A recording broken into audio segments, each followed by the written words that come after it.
안녕하세요. 참좋은 NTV 김윤관입니다. 오늘 주제가 세종시 경매아파트 물건 권리 분석 누구나 할 수 있다라는 주제입니다. 제가 얼마 전에 대전 법원에 이제 경매장에 갔는데 저를 알아보시는 분들이 가끔 계시더라고요.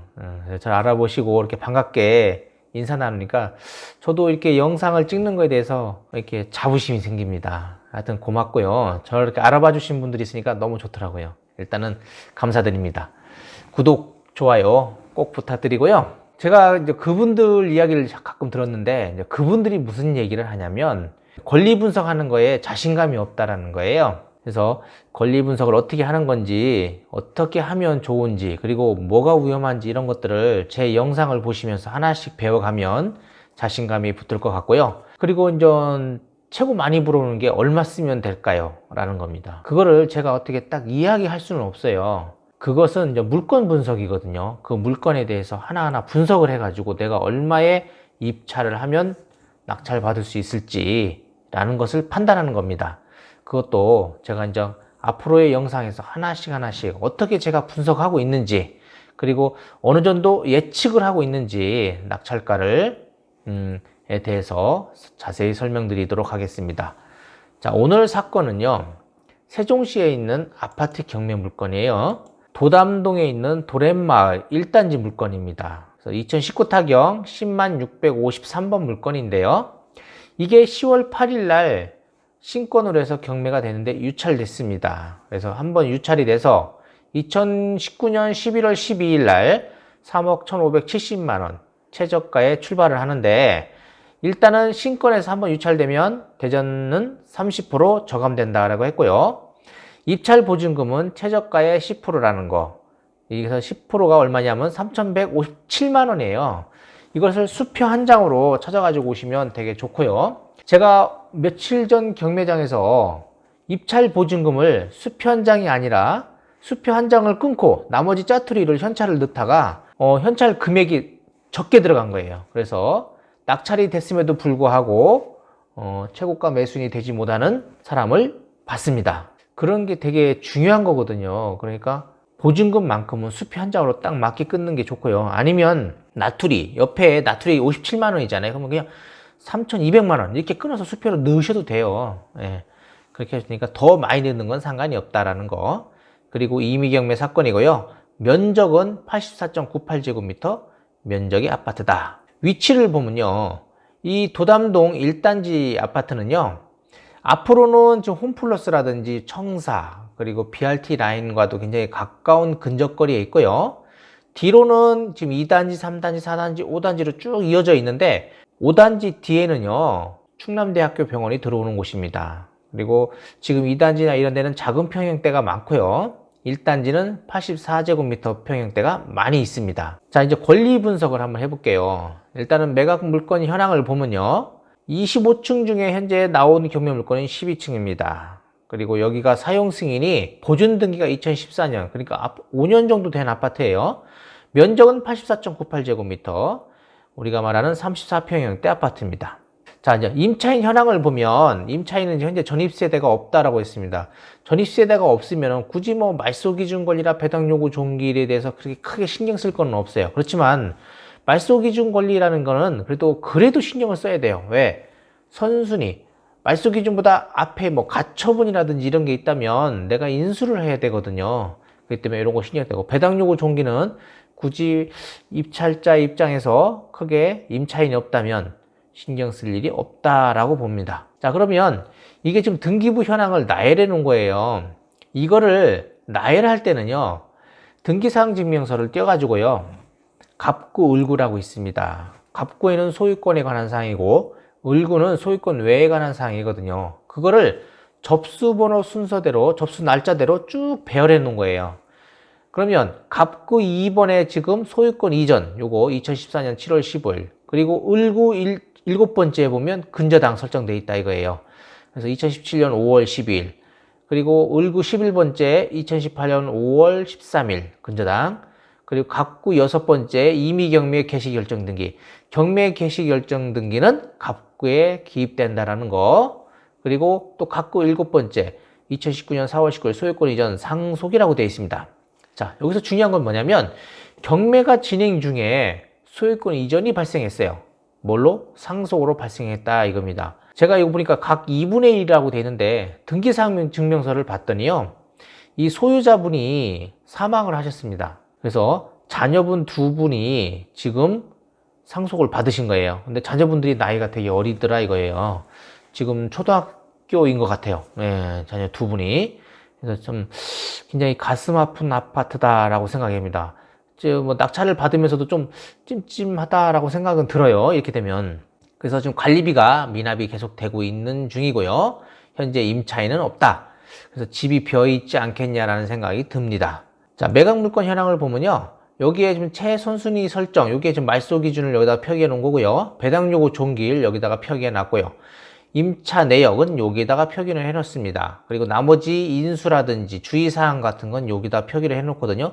뭐 농칙증을 받는다든지 이런 것들이 있으면 여기다 표기를 해 놓는데, 여기에 현재 지금 깨끗해요. 그러니까 아무런 문제가 없다. 요것만 봐도 권리 분석이 거의 절반은 끝난다라고 생각을 하시면 됩니다. 그리고 전입세자가 있는지 없는지는 전입세대 열람을 띄면 되는데, 전입세대 열람을 보면 지금 해당 주소에 세대주가 존재하지 않는다, 아무도 없다라는 소리예요. 그리고 전입세 열람을 만약에 내가 발급받고 싶다 그러면 이렇게 경매 물건이 나왔다라는 증거 자료를 가지고 주민센터를 가셔가지고요, 도로명 주소하고 지번 주소, 동거인 포함하고요, 만약에 뭐 사망자 있고 말소된 사항까지 포함해서 전입세 열람을 띄워달라고 하셔야 됩니다. 여기는 지금 보니까 도로명만 돼 있어요. 원래는 도로명하고 지번 주소까지 같이 다 발급을 받아보는 게 좋습니다. 자, 그리고 송달 내역을 보면요, 채무자 겸 소유자가 2월 달에 폐문부재로 도달이 되지 않았는데 5월 달에 도달이 됐어요. 누가? 채무자 겸 소유자의 대리인이 받았다라는 거예요. 근데 아까 보면 등기사항 증명서에 4월 19일 날 소유권 이전 상속이 된 거예요. 그러니까 이분들은 이때부터 굉장히 어려움을 겪었던 것 같아요. 그래서 요때 지금 요 시기에 뭐 저축은행 이렇게 지금 이분들이 이금융권, 거의 캐피탈하고 이금융권 대출받았다는 것은 굉장히 상황이 어렵다라는 거잖아요. 좀 안 좋게 사망을 하지 않았나라는 생각이 듭니다. 일단은 여기가 지금요 105동 4호 라인이거든요. 산 쪽을 바라보고 그리고 단독주택지를 바라보는 쪽이에요. 아파트 가격은요, 방축전을 바라본다든지 이렇게 좀 바라보는 쪽은 가격이 좀 있을 거고요, 산 쪽을 바라보는 쪽은 가격이 좀 낮을 겁니다. 그러니까 이런 것도 물건 분석하실 때 굉장히 중요하다라는 거. 그래서 4호란이 가격이 좀 다른 데보다는 낮을 것이다 라고 생각을 하셔야 합니다. 그러면 한국감정원에서 주로 분석하는 자료들이 있어요. 그 분석 자료를 가지고 한번 요 아파트 단지의 물건을 한번 분석해 보도록 하겠습니다. 84.98 요거 지금 뭐 타입이 여러 가지가 있는데 그 타입을 전부 다 통틀어 가지고요, 84.98에 대한 5년간의 변동 사항입니다. 그래프 2016년 2월 달부터 좀 그래프를 그린 건데, 여기를 보면 2월 달부터 가격이 지금 3억 중반선에 있던 것이 계속적인 상승세를 가지고 오다가요, 2017년까지 계속적으로 상승세를 가지고 오다가 올라가서 2018년 요 시기 8월달, 그러니까 파리 대책 이후에부터 가격이 약간 하락을 하다가 다시 하반기에 2018년 하반기에 상승세를 보여주다가 2018년 하반기부터 상승세를 보여주다가요, 요때쯤 감정이 됐어요. 감정가가 2019년 2월 달에. 그러니까 감정가는 높게 감정됐을 것이다 라고 생각을 하셔야 합니다. 현재 매매보다. 현재 시점에는 요 정도 된다는 거예요. 그럼 4억 어떻게 돼요? 중반대 매매가 되고 있다라고 생각하고, 현재 감정가보다는 낮다라고 생각하시면 됩니다. 매매 가격은요. 그렇게 판단하시면 되겠고, 전세 가격도 마찬가지예요. 높았었는데 지금 가격이 낮은 거예요. 왜냐하면 분양이라든지 입주 물량이 많다 보니까 가격이 하락했습니다. 그래서 지금 여기가 뭐 1억 8천대, 1억 9천대 전세가더라고요. 근데 뭐 2억 초반대까지, 지금 이렇게 초반 중반대까지 있었던 가격이 하락해서 앞으로도 전세 가격 입주 물량이 있다 보니까 요 가격은 요 선에서 왔다 갔다 하지 않을까 생각이 되고요. 매매 가격을 볼게요. 8398, 뭐 96 여러 가지가 있는데 7월 달에 보면은 지금 18층 같은 게 4억 3천대, 뭐 16층이 3억 9천대, 지금 가격 차이가 많이 나잖아요. 그러니까 어딜 바라보고 있냐에 따라서 가격이 차이가 있을 수 있습니다. 그러니까 지금 경매 물건 나온 게 어디를 바라보겠다? 방축천을 바라보고 있는 게 아니잖아요. 그러니까 지금 4호라인 쪽이 가장 낮은 가격이 형성될 거다라는 것을 생각하셔가지고 요 가격에서 하셔야 되고, 주변에 부동산 두세 군데 방문하셔가지고 물어보고 잘 파악을 해서 내가 투자냐 아니면 실입주냐를 분석을 해서 살 수 있는, 내가 입찰할 수 있는 금액을 정하시는 게 좋을 것 같습니다. 전세는 1억 8천 9천, 그리고 월세는 뭐 보증금 2천에 한 60 정도 선에 지금 시세가 되고 있다라고 생각하시면 되고요. 자, 이제 학교를 보겠습니다. 초등학교는요, 늘봄 초등학교가 지금 굉장히 가까운 거리에 요리 거의 갈 것 같아요. 159m 정도 도보 2분으로 가능하고요. 그 다음에 뭐 도담 초등학교, 그 다음에 한 뭐 도보 8분 정도, 두 학교 중에 뭐 가는 걸로 생각하면 될 것 같아요. 그 다음에 중학교는요, 도담중학교가 굉장히 가까운 거리에 있습니다. 그 다음에 양지중학교, 요 학교로 가겠죠. 가게 되면. 아니면 아름중학교, 이렇게 세 개 학교 정도에서 거의 간다고 보시면 될 것 같아요.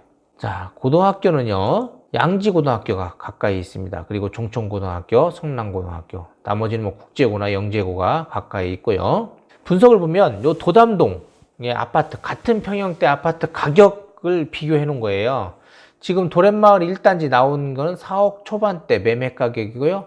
전세 가격은 지금 2억 약간 밑에 지금 현재 형성되고 있습니다. 근데 현재 지금 도담동 쪽의 전세 가격은 어때요? 다 여기 현대 힐스테이트하고 현재 도렛마을 1단지가 가격이 굉장히 높아요. 네. 그리고 도렛마을 10단지하고 11단지 여기만 가격이 높고요. 나머지는 가격이 좀 낮습니다. 같은 평형대로요.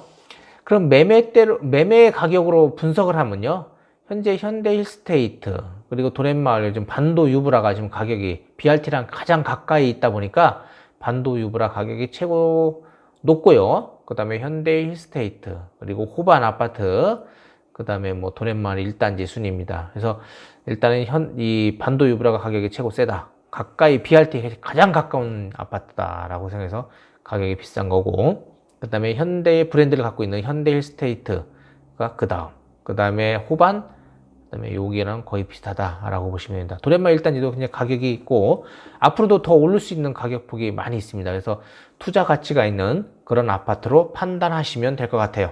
오늘 어땠습니까요?